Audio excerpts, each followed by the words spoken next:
സമസ്ത ഭാരങ്ങൾ ചുമന്ന ജനങ്ങളെ, നിങ്ങൾ എൻ്റെ അടുത്ത് വന്നു നോക്കൂ, ഞാൻ വിശ്രമം നൽകാം എന്ന് പറയുന്നത് പ്രശ്നങ്ങളുണ്ടെന്നോ ദുഃഖങ്ങളുണ്ടെന്നോ അല്ലേ? എൻ്റെ മുറിവുകൾ കൊണ്ട് ഞാൻ നിങ്ങളെ. എന്നാൽ മുറിവുകൾ എന്തിനാണ് ഉണ്ടാവുന്നത് എന്ന് ദൈവം നമ്മോട് ചോദിക്കുന്നു. ദൈവം നമ്മെ ബലഹീനരാക്കുന്നു, പിന്നെ അവൻ നമ്മെ സുഖപ്പെടുത്തുന്നു. അത് എന്താണെന്നാൽ ബൈബിൾ ഗ്രന്ഥത്തിൽ ദൈവം നമുക്ക് റെഡ് കാർപ്പറ്റ് വിരിച്ചിട്ടില്ല. യോബിന് എത്ര പരീക്ഷണങ്ങൾ വന്നുവെന്ന് നോക്കൂ. യോബിന് എത്ര കഷ്ടതകൾ നേരിട്ടു. നിങ്ങൾ യോബിന്റെ പുസ്തകത്തിലെ ആദ്യ അധ്യായം വായിച്ചാൽ ദൈവം യോബിനൊപ്പം ഉണ്ടായിരുന്നു എന്ന് കാണാം. ദൈവം യോബിനൊപ്പം നടന്നു. യോബിനെ ദൈവം വളരെ ഇഷ്ടപ്പെട്ടു. ദൈവം യോബിനെ ആ ദേശത്തും ഈ ലോകത്തും ഏറ്റവും വലിയ സമ്പന്നനായി അനുഗ്രഹിച്ചു. അങ്ങനെ സമ്പന്നനായ ഒരാളെയും പോലും സാത്താൻ ചോദിച്ചു, നീ യോബിന്റെ ചുറ്റുമുള്ള സംരക്ഷണ വലയം നീക്കം ചെയ്യും, ഞാൻ അവനെ പരീക്ഷിക്കും, ഞാൻ അവനെ പരീക്ഷിക്കണം, ഞാൻ അവനെ പരീക്ഷിക്കും, ഞാൻ പരീക്ഷിച്ചു നോക്കും. ആദാമിനെയും സാത്താൻ പരീക്ഷിച്ചു. അങ്ങനെ പരീക്ഷിക്കുമ്പോൾ ആദാമും പരാജയപ്പെട്ടു. ആദാമും അവളുടെ ഭാര്യയും ദൈവത്തിൽ വിശ്വാസം വയ്ക്കാൻ കഴിയില്ലായിരുന്നു. ആദാമിന്റെ ഭാര്യ ദൈവത്തിൽ ആശ്രയിക്കാനാവില്ലായിരുന്നു. ദൈവം ആദാമിനെയും അവളുടെ ഭാര്യയെയും ഒരു തോട്ടത്തിൽ വെച്ചിരുന്നാലും അതിന്റെ മൂല്യം അവർക്ക് മനസ്സിലായില്ല. ആ നല്ലതും ചീത്തയും എന്തെന്ന അറിവ് നൽകുന്ന വൃക്ഷത്തിന്റെ ഫലം തിന്നാൻ അവർ തീരുമാനിച്ചു. നിങ്ങളിൽ പലർക്കും ഒരു ചോദ്യമുണ്ടാകാം, ദൈവത്തിന്റെ സൃഷ്ടിയിൽ പോലും ദോഷം എങ്ങനെ വന്നു? ദൈവത്തിന്റെ സൃഷ്ടിയിൽ നീ എന്തെങ്കിലും പറയുമ്പോൾ ആ പാമ്പ് എങ്ങനെ വന്നു? പാമ്പ് അല്ല, അതിനു മുമ്പ് ഒരു ജീവി, അജി. ദൈവം ഇങ്ങനെ മനോഹരമായ സൃഷ്ടി ഒരുക്കിയിട്ടും ആ വനത്തിൽ അങ്ങനെ സംഭവിക്കാൻ ദൈവം അനുവദിച്ചത് എന്തുകൊണ്ടാണെന്ന് ചോദിക്കുമ്പോൾ അതിന് കാരണം ദൈവത്തിന് നമ്മിലേക്കുള്ള ഒരു വിശ്വാസമാണ്. എന്താണ് ആ വിശ്വാസം എന്ന് ചോദിച്ചാൽ അവൻ കമ്പം എടുക്കുന്നത് എന്തിനാണെന്നാൽ നമ്മുടെ വിശ്വാസം പരീക്ഷിക്കാൻ. നമ്മുടെ വിശ്വാസം, ദൈവത്തോടുള്ള നമ്മുടെ വിശ്വാസം എത്രത്തോളം ഉറപ്പുള്ളതാണെന്ന് ദൈവം അറിയാൻ അവൻ നമ്മുടെ വിശ്വാസത്തെ പരീക്ഷിക്കുന്നു. നമ്മുടെ വിശ്വാസം കൂടുതൽ ശക്തമാകാനും ദൈവത്തിനായി നമ്മുടെ വിശ്വാസത്തിൽ ഉറച്ചു നിലകൊള്ളാനും ഇതൊരു നല്ല അവസരമാണ്. ദൈവത്തിന്റെ മക്കളായിരിക്കുമ്പോൾ ദൈവത്തിന്റെ മഹത്വം നഷ്ടപ്പെടുന്നു, ദൈവത്തിന്റെ ഇച്ഛയും നഷ്ടപ്പെടുന്നു, ദൈവത്തിന്റെ ഒരു പദ്ധതിയും നഷ്ടപ്പെടുന്നു. എന്നാൽ പുതിയ നിയമം വരുന്നതിന് മുമ്പ് ഒരു കാര്യം ശ്രദ്ധിക്കണം. യോബിനും അത്തരത്തിലുള്ള പരീക്ഷണം നേരിട്ടു. യോബിന്റെ ചുറ്റും ഒരു വേലി സ്ഥാപിച്ചിരുന്നു. ദൈവം യോബിനോട് നേരിട്ട് സംസാരിക്കുമായിരുന്നു. ദൈവം യോബിനോട് ഓരോ ദിവസവും സംസാരിക്കുമായിരുന്നു. ആ ഏദൻ തോട്ടത്തിൽ ആദാമിനോട് ദൈവം എങ്ങനെ സംസാരിച്ചുവോ യോബിനോടും ദൈവം അങ്ങനെ തന്നെ സംസാരിക്കാൻ തുടങ്ങി. പക്ഷേ ഒരു കാര്യം ശ്രദ്ധിക്കാം, യോബിന് പരീക്ഷണം വന്നിരുന്നു, യോബിന് ദുഃഖം വന്നിരുന്നു. ജനങ്ങൾ ഉടൻ തന്നെ എന്ത് ചിന്തിക്കും എന്നാൽ യോബു എന്തെങ്കിലും തെറ്റ് ചെയ്തിട്ടാകാം ഇങ്ങനെ സംഭവിച്ചത്, എന്തെങ്കിലും പാപം ചെയ്തിട്ടാകാം അതുകൊണ്ടാണ് ഇങ്ങനെ സംഭവിച്ചത് എന്ന്. പക്ഷേ ഇന്ന് ബൈബിളിൽ യോബിന്റെ പുസ്തകം എന്നൊരു പുസ്തകം ഉണ്ടെങ്കിൽ അതിന്റെ കാരണം ആ വാതിൽ ദൈവം തുറന്നതുകൊണ്ടാണ് യോബിന്റെ പുസ്തകം ഉണ്ടായത്.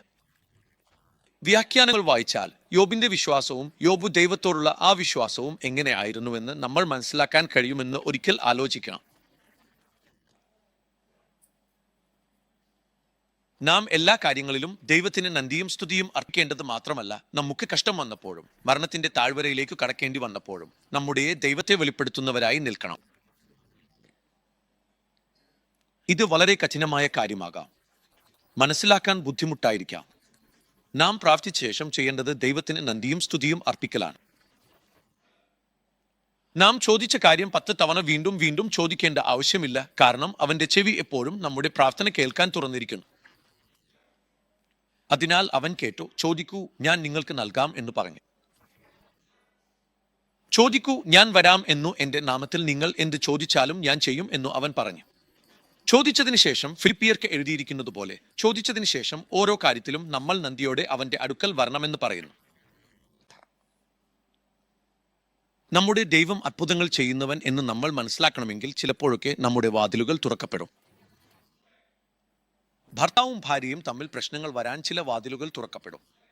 കുട്ടികളും മാതാപിതാക്കളും തമ്മിൽ പ്രശ്നങ്ങൾ വരാൻ ചിലപ്പോഴൊക്കെ വാതിലുകൾ തുറക്കപ്പെടും. ചിലപ്പോഴൊക്കെ ദൈവം വയ്ക്കുന്ന വാതിലുകൾ. ജോലി സ്ഥലത്തും ചില വാതിലുകൾ ദൈവം തുറക്കും. ആ വാതിലുകൾ തുറക്കുമ്പോൾ ദൈവം നിങ്ങളെ എത്ര ശക്തമായി പിടിച്ചിരിക്കുന്നു എന്നത് മനസ്സിലാക്കാം.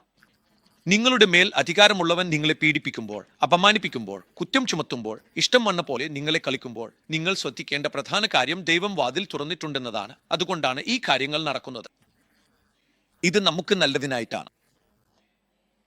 ദൈവം എന്ത് ചെയ്താലും അത് നമുക്ക് നല്ലതായിരിക്കും.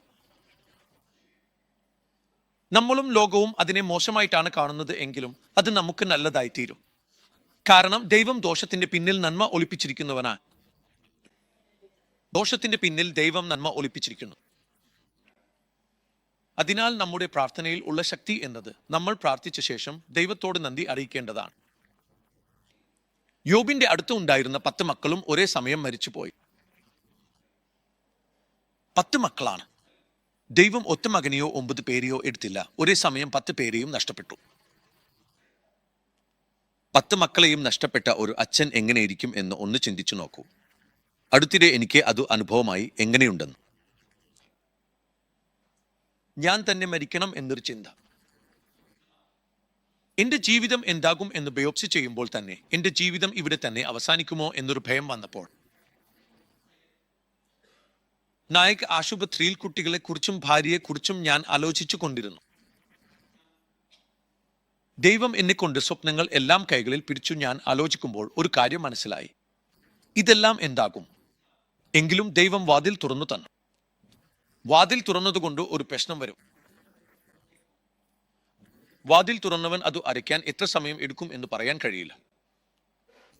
അവൻ തുറന്ന വാതിൽ ആരും അടയ്ക്കാൻ കഴിയില്ല. അവൻ അടച്ച വാതിലോ ആരും തുറക്കാൻ കഴിയില്ല. നാം മറ്റുള്ളവരോടോ ഇവരോടോ ഓടേണ്ടതല്ല. വാതിലിന്റെ കാവൽക്കാരനായ ആട്ടിൻകുട്ടികളുടെ കാവൽക്കാരനായ യേശുവിന്റെ അടുക്കലാണ് നാം ഓടേണ്ടത്. ഡോക്ടർമാർ എന്ത് ചെയ്യും? അവർ പഠിച്ചതും കണ്ടതും അനുഭവിച്ചതുമാണ് നമ്മോട് പറയുന്നത്. നാം ചെയ്യേണ്ടത് എന്തെന്നാൽ ജീവൻ ഉള്ള ദൈവത്തിന്റെ അടുക്കലേക്ക് വരികയാണ്. പ്രശ്നം ഉണ്ടായാൽ ജീവൻ ഉള്ള ദൈവത്തിന്റെ അടുക്കലേക്ക് വരണം. നമുക്ക് ബുദ്ധിമുട്ട് വന്നാൽ ജീവൻ ഉള്ള ദൈവത്തിന്റെ അടുക്കലേക്ക് വരണം. ഇന്ന് എനിക്ക് മനസ്സിലാകുന്നില്ല, പക്ഷേ നിങ്ങൾ ഏത് പ്രശ്നത്തിലാണ് എന്ന് എനിക്ക് അറിയില്ല. നിങ്ങൾ ഏത് വേദനയിലാണ് എന്ന് എനിക്ക് അറിയാമായിരിക്കില്ല. എങ്കിലും നിങ്ങളുടെ വേദനയ്ക്ക് ഉത്തരം യേശുവാണെന്ന കാര്യം മറക്കരുത്. നിങ്ങളുടെ വേദനയ്ക്കും നിങ്ങളുടെ പ്രശ്നത്തിനും നിങ്ങളുടെ അപമാനത്തിനും നിങ്ങളുടെ കുറ്റപ്പെടുത്തലിനും നിങ്ങളുടെ ഓരോ കാര്യത്തിനും ഒരു കാര്യം ശ്രദ്ധിക്കണം. നമുക്ക് ദൈവത്തിന് മഹത്വം നൽകാൻ കഴിയുന്നവരായി ദൈവം നമ്മെ മാറ്റാൻ പോകുന്നു. ഹല്ലേലൂയ. യോബ് നേരിട്ട പ്രശ്നം ഭയാനകമായതായിരുന്നു. അവൻ തന്റെ കുട്ടികളെ നഷ്ടപ്പെട്ടു. അവന്റെ എല്ലാ സമ്പത്തും നഷ്ടപ്പെട്ടു. ഒരു ദിവസം തന്നെ ലോകത്തിലെ കോടീശ്വരനായ ഒരാൾ. ഒരു ദിവസം തന്നെ അവൻ വളരെ ദരിദ്രനായി മാറി. ഒരു ദിവസങ്ങളിലൊന്ന് രോഗം വന്നതിന് ശേഷം മറ്റൊരാൾ വരുന്നു. ഒന്നും നല്ല വാർത്തയല്ല. അയ്യോ, നിങ്ങൾക്ക് ഇങ്ങനെ സംഭവിച്ചു. നിങ്ങളുടെ കുട്ടികൾ മരിച്ചു, നിങ്ങളുടെ കാളകൾ മരിച്ചു, നിങ്ങളുടെ പശുക്കൾ മരിച്ചു, നിങ്ങളുടെ ആടുകൾ മരിച്ചു. എല്ലാം മരിച്ചു പോയി, എല്ലാം നഷ്ടപ്പെട്ടു, എല്ലാം അവസാനിച്ചു, എല്ലാം പോയി. ഇങ്ങനെ 10 പേരുടെ ശവങ്ങൾ കൊണ്ടുവന്നു. ഈ കുട്ടികളിൽ ശവങ്ങൾ കൊണ്ടുവന്നു. നോക്കൂ, 10 പേരെ കാണുന്ന അമ്മയ്ക്ക് എത്ര വലിയ ഭാരമായിരിക്കും. 10 പേരേക്കാൾ അമ്മയുടെ ഒരു ഗർഭം വിലയേറിയതാണ്.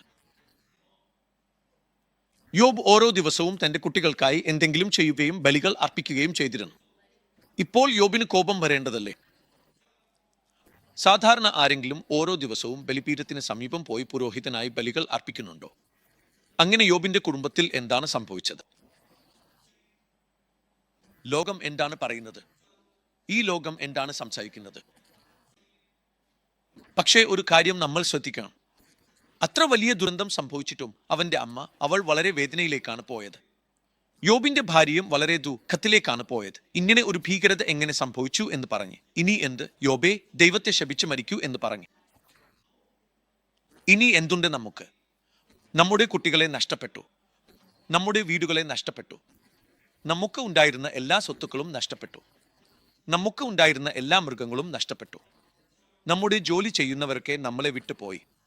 ഇനി എന്തുണ്ട് യോബേ? ഇനി എന്തുണ്ട്? ദൈവത്തെ ശപിച്ച് മരിക്കൂ. അത്തരം സമയത്ത് യോബിന്റെ വാക്ക് വളരെ വിലപ്പെട്ടതായിരുന്നു. യോബ് പറഞ്ഞു, യഹോവ നൽകിയതും യഹോവ എടുത്തതും യഹോവയുടെ നാമത്തിന് മഹത്വം ഉണ്ടാകട്ടെ. ചിലപ്പോഴൊക്കെ ദൈവം നൽകുന്നു, ചിലപ്പോഴൊക്കെ അവൻ തിരികെ എടുത്തു പോകുന്നു. നൽകുന്ന ദൈവത്തിന് തിരികെ എടുക്കാനുള്ള അധികാരവുമുണ്ട്.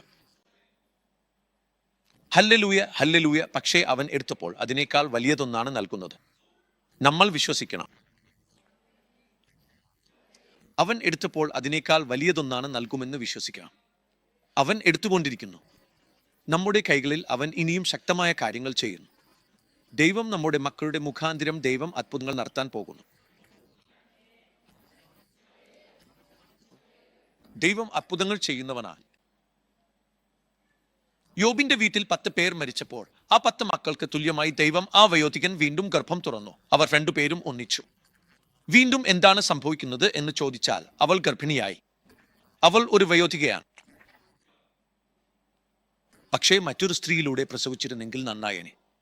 ശരി, ഹഗർ പോലെയുള്ള മറ്റൊരു സ്ത്രീയെ കൊണ്ടുവന്ന് അവളുടെ മുഖാന്തിരം കുട്ടിയെ പ്രസവിച്ചിരുന്നെങ്കിൽ നന്നായനെ.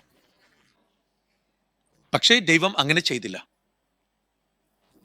എവിടെയാണ് വാതിൽ അടച്ചതോ അവിടെയാണ് ദൈവം വീണ്ടും വാതിൽ തുറന്നത്.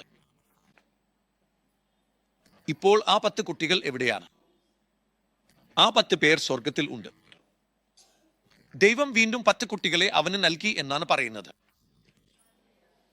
ആ വൃദ്ധാവസ്ഥയിലും വീണ്ടും യോബ് ഭാര്യ കുട്ടികളുടെ ജീവിതം വീണ്ടും ആരംഭിച്ചു. എന്താണ് അവർ നഷ്ടപ്പെട്ടതോ, എന്താണ് അവർക്ക് നഷ്ടമായതോ? വീണ്ടും ഉയർന്നു വരാൻ കഴിയാത്ത സ്ഥലത്ത് ദൈവം യോബിനെ ഇരട്ടിയായി അനുഗ്രഹിച്ചു എന്നാണ് പറയുന്നത്. ഇരട്ടിയായി അനുഗ്രഹിച്ചു എന്നാണ് പറയുന്നത്. ദൈവം നമ്മെ ഇരട്ടിയായി അനുഗ്രഹിക്കുന്ന ദൈവമുണ്ട്. ദൈവം നമ്മുടെ കുടുംബത്തെ ഇരട്ടിയായി അനുഗ്രഹിക്കുന്ന കാലം വന്നാൽ ഈ കാലത്ത് ദൈവം നമ്മെ ഗുണികമായി അനുഗ്രഹിക്കാൻ പോകുന്നു. ദൈവം നമ്മെ വർദ്ധിപ്പിക്കാൻ പോകുന്നു. അർത്ഥമാകുന്നില്ല, ദൈവം ചെയ്യുന്ന കാര്യങ്ങൾ അർത്ഥമാകുന്നില്ല, ദൈവം ചെയ്യുന്ന പ്രവൃത്തികൾ അർത്ഥമാകുന്നില്ല, ദൈവം ചെയ്യുന്ന കാര്യങ്ങൾ അർത്ഥമാകുന്നില്ല. പക്ഷേ ഒരു കാര്യം നമ്മൾ ശ്രദ്ധിക്കേണ്ടത് എന്തെന്നാൽ, നമ്മൾ ദൈവത്തിൽ ആശ്രയിച്ചാൽ,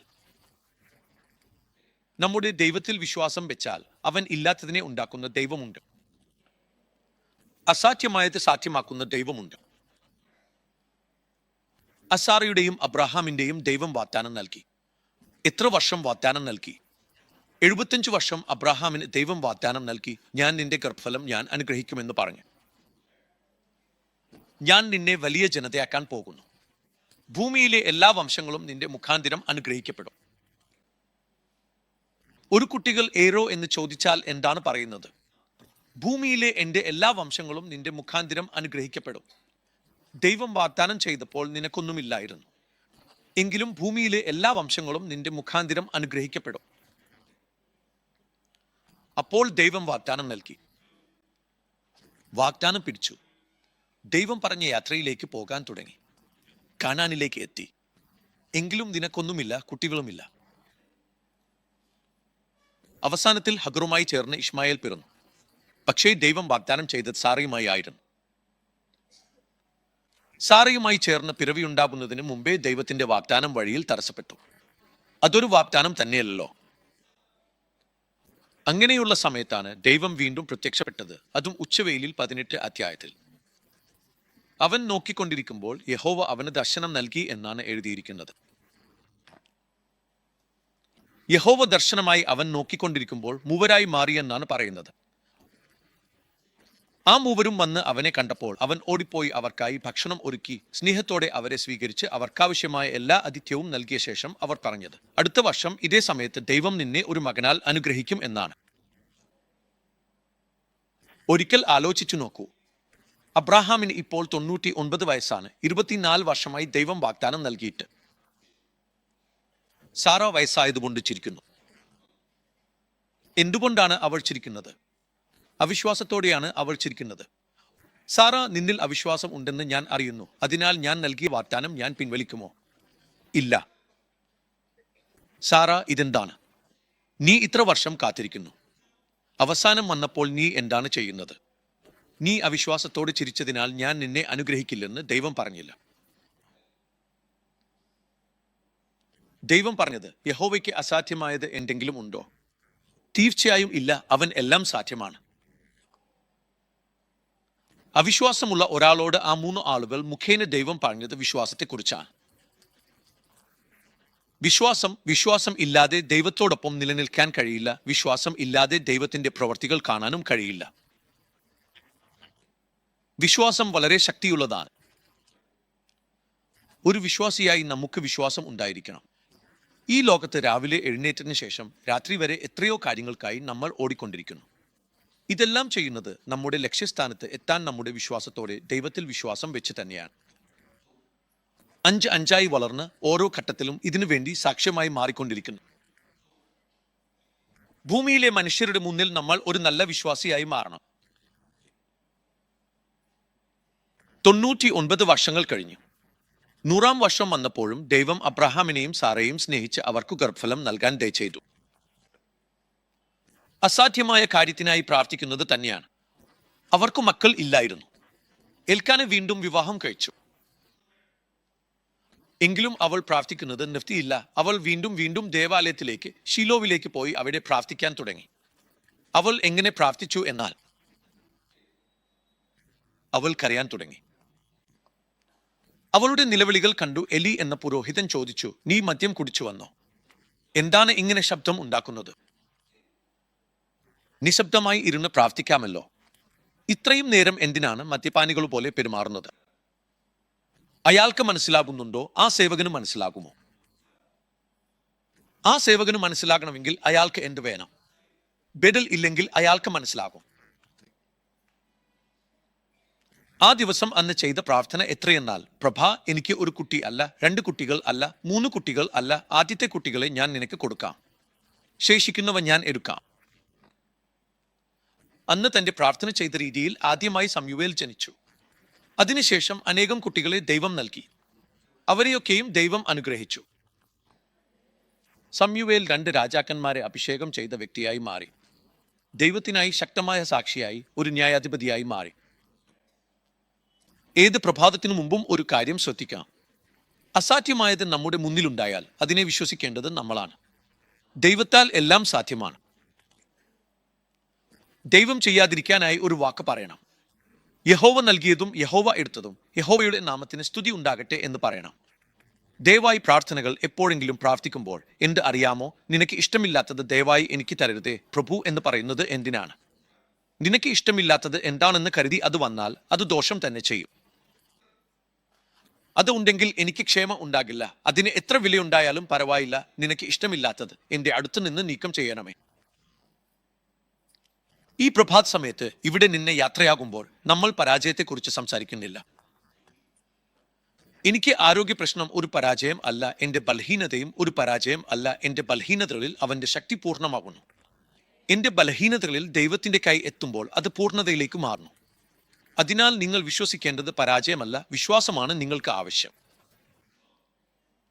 നിങ്ങൾ വിശ്വാസം പിടിച്ചു നിൽക്കുമ്പോൾ അസാധ്യമായത് സാധ്യമാക്കാൻ കഴിയുന്ന ദൈവത്തെ നിങ്ങൾ ഉറപ്പായി പിടിച്ചാൽ ദൈവം നിങ്ങളുടെ ജീവിതത്തിൽ അത്ഭുതങ്ങൾ നിർബന്ധമായും നടത്തും.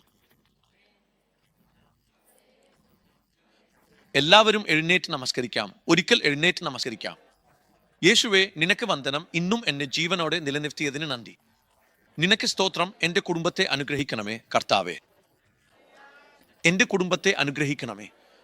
നിന്റെ പരിശുദ്ധാത്മാവിന്റെ ശക്തിയാൽ ഓരോരുത്തരെയും നിറയ്ക്കണമെന്നു ഞങ്ങൾ പ്രാർത്ഥിക്കുന്നു, വിശ്വസിക്കുന്നു. പിതാവേ, നിന്റെ ആത്മാവിന്റെ ശക്തി വരികയും നിറയുകയും ചെയ്യട്ടെ. അവിശ്വാസം നീക്കം ചെയ്യണമേ. ശക്തിയാൽ എന്റെ കുടുംബത്തെ നിറയ്ക്കണമേ. നിനക്കായി ശക്തമായ കാര്യങ്ങൾ ചെയ്യാൻ ഞങ്ങളെ മാറ്റി രൂപപ്പെടുത്തിക്കൊണ്ടിരിക്കുന്നു. നിനക്ക് വന്ദനം പിതാവേ. നിനക്ക് വന്ദനം. ഞങ്ങളെ നീ മാറ്റി രൂപപ്പെടുത്തിക്കൊണ്ടിരിക്കുന്നു. നിനക്ക് വന്ദനം. ഞങ്ങളെ രൂപാന്തരം ചെയ്യുന്നു. നിനക്ക് വന്ദനം. നീ ഇപ്പോഴും കൃപ നൽകുന്നു, അനുഗ്രഹിക്കുന്നു. അതിന്റെ വലിയ സാക്ഷികളായി ഞങ്ങളെ നിലനിർത്താൻ പോകുന്നു. അതിനാൽ നിനക്ക് സ്തോത്രം. ഈ ചെറിയ ക്ഷേത്രം കർത്താവെ ആയിരക്കണക്കിന് ക്ഷേത്രങ്ങളായി, ആയിരക്കണക്കിന് ആളുകളെ ഉൾക്കൊള്ളാൻ കഴിയുന്ന ക്ഷേത്രമായി നീ മാറ്റുന്നു. അതിനാൽ നിനക്ക് സ്തോത്രം. ഏകദേശം 7000 പേരെ ഉൾക്കൊള്ളാൻ കഴിയുന്ന ആ മനോഹരമായ ക്ഷേത്രത്തിൽ അവിടെയും ക്യൂവിൽ നിൽക്കേണ്ടി വരും പോലെ ആകാൻ പോകുന്നു. അതിനാൽ നിനക്ക് സ്തോത്രം. വാതിലുകൾ അടച്ചിട്ട് അമ്മ അകത്ത് സ്ഥലം ഇല്ല എന്ന് പറഞ്ഞ് പുറത്തും കോറിഡോറിലും ആളുകൾ നിറയുന്ന പോലെ കർത്താവെ, അതുപോലെ പുതിയതും അത്ഭുതകരവുമായ കാര്യങ്ങൾ ഞങ്ങളുടെ ജില്ലയിലും ചെയ്യാൻ പോകുന്നു. അതിനാൽ നിനക്ക് സ്തോത്രം പിതാവേ. പ്രഭയുടെ സുവിശേഷം പ്രസംഗിക്കുന്ന സംഘമാക്കി ഇനി ചെയ്യാൻ പോകുന്ന കാര്യങ്ങൾക്കായി നിനക്ക് സ്തോത്രം പിതാവേ. എവിടെയൊക്കെ അവസരം ലഭിക്കുമോ അവിടെയൊക്കെ സുവിശേഷം പ്രസംഗിക്കുന്ന ക്ഷേത്രമാക്കി ഞങ്ങളുടെ ക്ഷേത്രത്തെ മാറ്റാൻ പോകുന്ന കാര്യം കൊണ്ടും നിനക്ക് സ്തോത്രം. ഈ അവസാന ഉജ്ജീവനത്തിൽ കർത്താവെ, ഞങ്ങളുടെ പേരുകൾ നീ എഴുതിയിരിക്കുന്നു. നിനക്ക് വന്ദനം. ഓരോ വിശ്വാസിയുടെയും പേരും നീ എഴുതിയിരിക്കുന്നു. നിനക്ക് വന്ദനം. കഴിഞ്ഞ ദിവസം ജൂബിലി ചർച്ചിൽ ഉണ്ടായിരുന്ന എല്ലാവരെയും യേശു ക്രിസ്തുവിന്റെ ശിഷ്യരാക്കണമെന്നു നീ മാറ്റട്ടെ. നിനക്ക് വന്ദനം. നിന്റെ സുവിശേഷം ഭൂമിയിലെ എല്ലാവരിലേക്കും എത്തിക്കുന്ന പ്രവൃത്തിയിൽ ഞങ്ങളെ എല്ലാവരെയും ഉപയോഗിക്കുന്നതിന് നിനക്ക് വന്ദനം. ഞങ്ങളെ എല്ലാവരെയും ഉപയോഗിക്കുന്നതിന് നിനക്ക് വന്ദനം. ഞങ്ങൾ എന്താണെങ്കിലും അതെല്ലാം നിന്റെ കൃപകൊണ്ടാണ് കർത്താവേ. എനിക്ക് ലഭിച്ചതെല്ലാം നിന്റെ വഴിയിലൂടെയാണ്. നീ ഇല്ലാതെ ഒന്നും ലഭിച്ചിട്ടില്ല പിതാവേ. നീ ഇല്ലാതെ ഒന്നും ലഭിച്ചിട്ടില്ല പിതാവേ. ഞങ്ങൾക്കുള്ളതെല്ലാം നിനക്ക് സമർപ്പിക്കുന്നു. ഞങ്ങളുടെ ഈ യാത്രാമധ്യേ ഉള്ള ശരീരവും നിനക്ക് സമർപ്പിക്കുന്നു.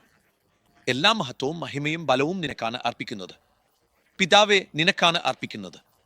ഈ നാമത്തിൽ പ്രാർത്ഥിക്കുന്നു പിതാവേ. ആമേൻ.